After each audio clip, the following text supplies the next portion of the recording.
Welcome to Dory Cote on Shamanism, a weekly podcast that explores one theme in shamanism throughout each month. Get comfortable, have a seat, and let's get started. Hello, and welcome to episode 71 of this month's podcast on Who is Your God? This week we're talking about God and war. Dory, what are your perceptions and beliefs on this topic of God and war? Well, there's no secret universally that, most wars on the planet since the beginning of recorded history have been waged as a result of people's differing beliefs about God or differing beliefs based on their religion, which is based upon some God that they believe in that has lots of dogma associated with it. And so isn't it a tragedy that this ineffable being outside of ourselves, this power that we cannot possibly describe with language, is the source of conflict and the death of many humans, animals, plants, the devastation of our oceans, of our waters, of our air, the pollution of land through the use of nuclear power, the destruction going way back in history of peoples, of places, all in the name of God and people's understanding of God. You don't believe what I believe. You are a heathen. You are a bad person. You are unclean. You are this. You are that. And we go to war over it. It is a tragedy. I think it is the greatest tragedy of life on earth since the beginning of time. And I would only hope to live long enough to see humans come around to understanding that going to war over the beliefs of one group of people over another group of people is absolutely hideous and without purpose and accomplishes absolutely nothing in the end other than the destruction of life.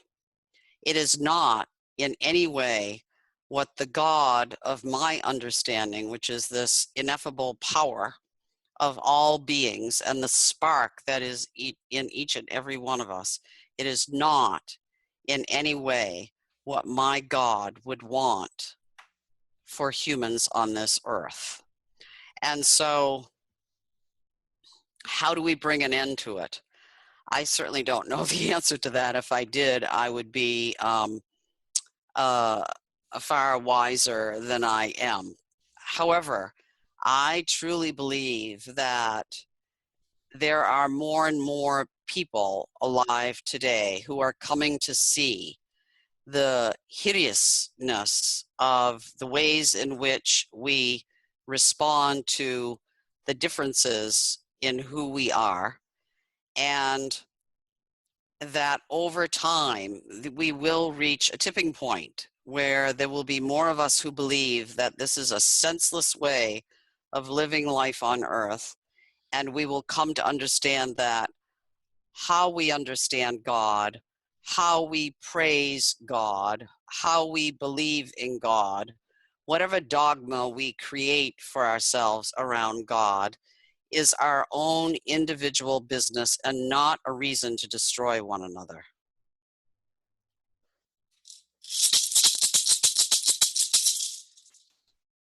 Why do so many people believe in Jesus when there have been so many wars waged in the name of protecting Christian beliefs? Well, that's a great question. And one in which I think we have to really separate Jesus from why people have created wars. Jesus in and of himself would never have wanted to support people going to war with one another to protect his name or to fight in what people believe today were his beliefs. The truth is, Jesus was a fabulous and amazing mystical man who lived on earth and had tremendous spiritual powers and lives on in the hearts of millions and millions and millions of people all over the planet to this day, 2,000 years after he walked on the earth. Where people get distorted is they fight over what they believe was the truth of Jesus's life, and what they believe is the truth of what Jesus had to say. And it is so outrageously out of integrity to actually wage war over what one human being is purported to have said when he lived on earth more than 2,000 years ago, that it defies any conceivable logic that most thinking people would stand behind. So, you know, we have to separate the man, Jesus, the mystical, wonderful being who walked on the earth, who was without a doubt possessive of amazing spiritual power, whose message, when read without distorted beliefs, was one of love and compassion, and clearly not about waging war or fighting on his behalf. When we come to that place, then we come to know there is Jesus, and then there are the human beings who believe that they are defending Jesus and Jesus's life and Jesus's message by killing each other. It makes absolutely no sense whatsoever, and yet it has been going on for 2,000 years. So my message really is don't mix up Jesus, who really was and still is alive in the hearts of many, many people as a loving, compassionate, amazingly mystical, powerful, spiritual being, with war, because they don't go together. There is absolutely no reason behind why people would fight a war over their beliefs about Jesus's message.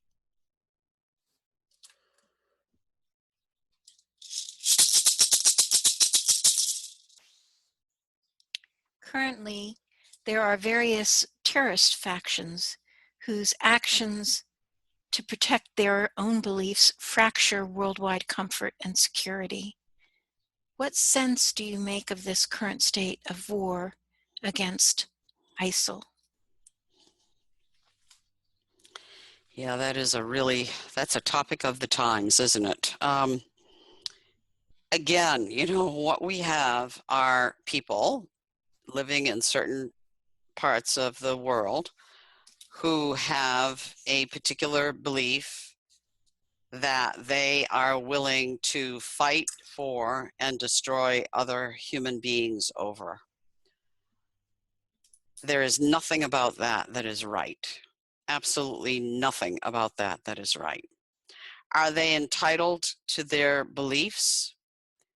I would stand behind saying yes. They are entitled to their beliefs and the way that they want to live their lives. However, we have to draw a line in the sand when we say you're entitled to your beliefs, but I don't believe what you believe, and so therefore it's not okay for you to kill me just because I don't believe in what you believe in. However, what that does then is it pushes other humans on earth to retaliate, to fight back, because these people who believe in certain ways of being and in certain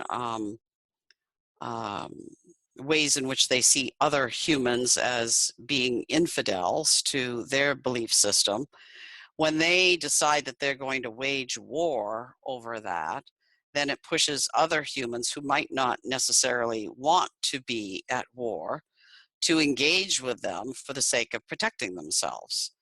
And there we go again. We have war for the sake of spiritual beliefs and ways of living. There are so many ways that we could do it better if we were all, as humans, to come to a place of understanding that we are entitled to our own individual beliefs, and that it is not our job in our lifetime to convince other people to believe as we believe. Just as, I was talking earlier about my belief about God is that of the web, that there is this indescribable, non-material web that holds the spark of all beings who have ever lived, live today, or will ever live in the future, all living beings, not just humans. And that is God. It's that power that is God to me. I don't expect everybody else to believe that, because that's not their choice. Other people have other beliefs, and it's my place as an individual human who lives life from a place of integrity, love, and compassion and understanding for other humans, to allow them to have their own belief, whatever that might be.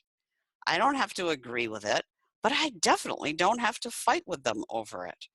And so, as we evolve as human beings on this planet, we can only hope that there will come a day when we are able to separate ourselves from other people's beliefs and not feel that we have to take over somebody who does not believe as we believe.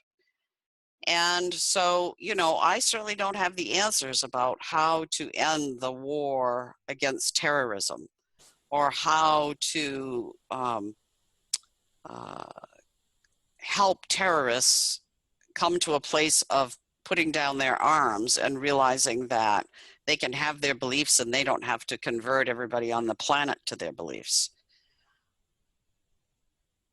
Which is what others who are listening do as well, is remember that each one of those humans, regardless of their actions, does have a divine spark in them. And I send loving and compassionate energy to all of those people every day, because in the end, it is that love and recognizing the spark in them that has some potential to help them put down their arms and surrender to the truth that we are all doing the best we can, and that we ultimately all are really the embodiment of love and compassion.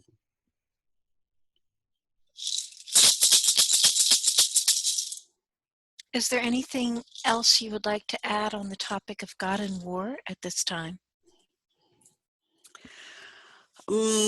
No, I feel complete with this. Thank you. Thank you.